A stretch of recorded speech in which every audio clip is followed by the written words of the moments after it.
Po sa atin lahat mga kapatid. Happy Mother's Day.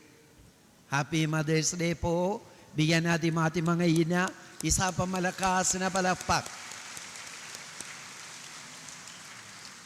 Mga kapatid, ang itong Mother's Day nga ngayon, ang ating Ebanghelyo, isang magandang at mabuting balita ng Panginoon. Amen? Ang lahat na ito na narinig po natin tungkol sa pagmamahal, pag-ibig.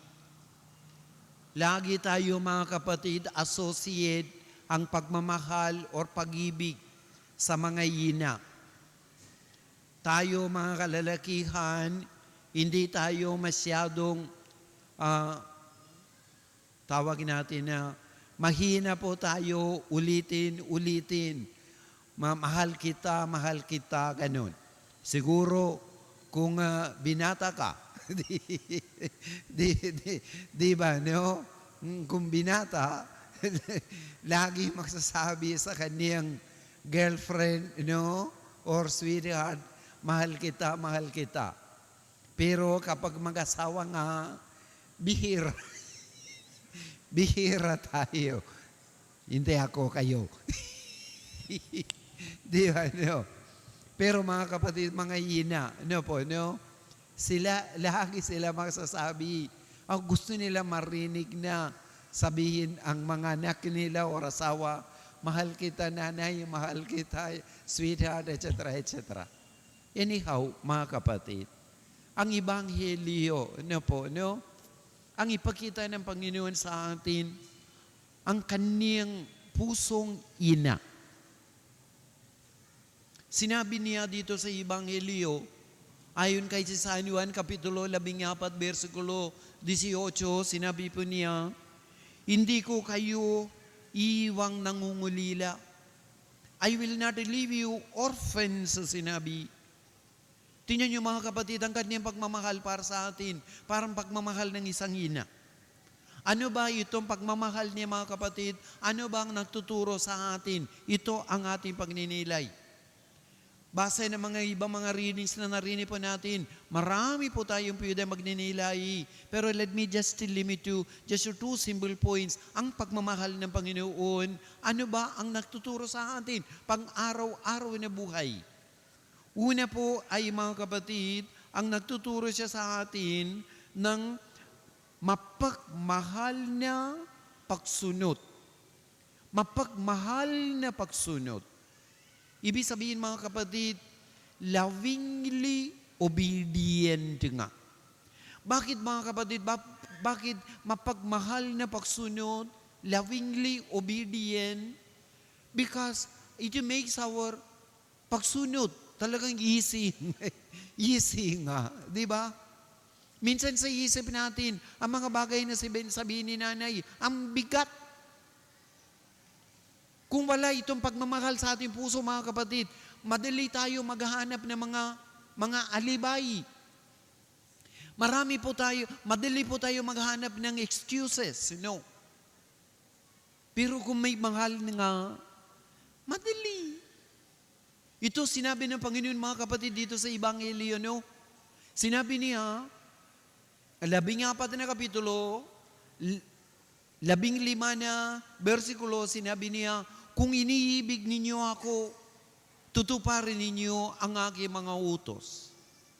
Kung iniibig ninyo ako, madali, hindi mabigat, magaan. Hindi niyo mga kapatid, So ito, sa salitang English, sa translation sa English, mga kapatid, may dagdag sila isang word na talaga. Kung if you really love me, ito sinabi ng Panginoon, if you really love me, you will be obedient to everything I have commanded you. Tingnan niyo mga kapatid, pero hindi sila dinagdag dito sa Tagalog na translation. Dapat, kung talagang iniibig mo ako, kung talagang, alimbawa, di ba minsan sabihin ninyo sa Mother's Day, di ba Siguro sabihin niyo sa misis ninyo or mama ninyo, mahal kita. Siguro sabihin, tanong niya, talaga? Really? Ito rin mga kapatid sabihin naman. Bakit sabihin niya, kung iniibig ninyo ako, kung talagang iniibig ninyo, bakit ba mga kapatid? Dahil marami mga dagdag ng gantimpala. Kung iniibig natin, kung tumutupad natin kanyang mga utos, marami mga dagdag na gantimpala. Ano ba ito mga gantimpala mga kapatid? Sabihin niya, magbigay daw siya sa atin isang patnubay. Itong patnubay na ito, ang kanyang spiritu. Ang kanyang spiritu na ito ay spiritu ng katotohanan. Itong spiritu na ito mga kapatid, laging sumasa atin. Bakit ba? Upang tayo mga kapatid, hindi po tayo na maging karap na tao. Lagi tayo maging matuwid na tao. Lagi tayo maging mabait na tao. Lagi tayo maging matapat na tao. Tingnan niyo mga kapatid, ang mga gantimpala. Tapos mga kapatid, sabihin ng Panginoong Yesus sa atin, kanyang gantimpala kung iniibig tayo, kung tumutupad tayo, sinabi niya mga kapatid, mapapakilala daw tayo. Sinabi niya mga kapatid, versikulo 21, sinabi niya, lubusang mapapakilala sa Kanya. Ito ibig sabihin mga kapatid, that self-revelation ng Panginoon sa atin. Tingnan niyo, ang sarap, di ba? Ang sarap. Kung tumutupad po tayo, kung iniibig tayo. Pangalawa na nagtuturo siya sa atin mga kapatid, ang Panginoon, ang kanyang pagmamahal, nagtuturo sa atin na maging maamo at magalang. Maamo at magalang. Sinabi ng Panginoon mga kapatid, Ebanghelyo ayon kay San Mateo, Kapitulo 11, versikulo 29, sinabi po niya, learn from me, for I am gentle and humble of heart. Learn from me, for I am gentle. Ito mga kapatid, sinabi ni San Pedro, itong pangalawa na pagbasa mga kapatid, sinabi niya sa kanyang sambayanan, ang kanyang unang sulat, Kapitulo 3, versikulo 6 mga kapatid, 16, sinabi po niya, tayo ay maging mahinahon at mapitagan, gentle and respectful. Minsan tayo mga kapatid, kapag sabihin ni nanay, talagang di natin gusto na sumunod. Tapos ano-ano mga salita natin, di ba no? Marami din ang mga ina, talagang iyak sila dahil sa kanila mga anak pasaway. Siguro dahil alam niya ang mga anak nila na may bisyo, di ba? Siguro later on, nag-realize tayo, masama pala, nasaktan si nanay, nasaktan na mahal sa buhay ko. Then tayo mga kapatid, nagsisisi. Mahinahon, di ba? Mapitagan, galang, gentle, and maging respectful na. Ito mga kapatid, narinig po natin unang pagbasa.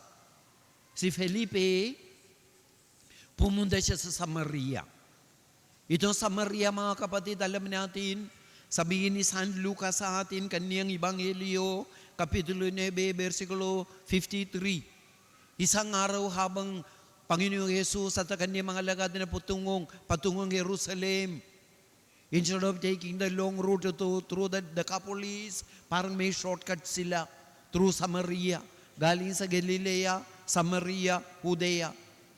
Pero kapag dumating na sila nandyan sa Samaria, ano sinabi ng mga Samaritano? Wag ka nang pasok dito. Tingnan niyo mga kapatid, kahit sinabi nila, kay si Jesus, Panginoon, wag ka nang pasok sa aming lugar. Pero ngayon narinig natin, tinanggap nila ang banal na salita. Tinanggap nila ang Ebanghelyo ng Panginoon. Tingnan niyo mga kapatid, dahil sa itong bagay na sinabi ng Panginoon, dahil sinabi ni San Lucas sa atin sa unang pagbasa sa Gawa ng mga Apostol, ito mga Samaritano, tinanggap nila. So mga kapatid, habang nandito tayo, buksan natin ating puso, buksan natin ating isip, tanggapin natin ang Kanyang pagmamahal upang tumutupad tayo ang Kanyang mga utos, upang tanggapin natin ang Kanyang gantimpala at tayong lahat ay mga kapatid ay mahinahon at igala. Amen? Amen? Happy Mother's Day! Palapagan natin ating mga ina po. Magsitayo po tayo. Sumasambalataya ako sa Diyos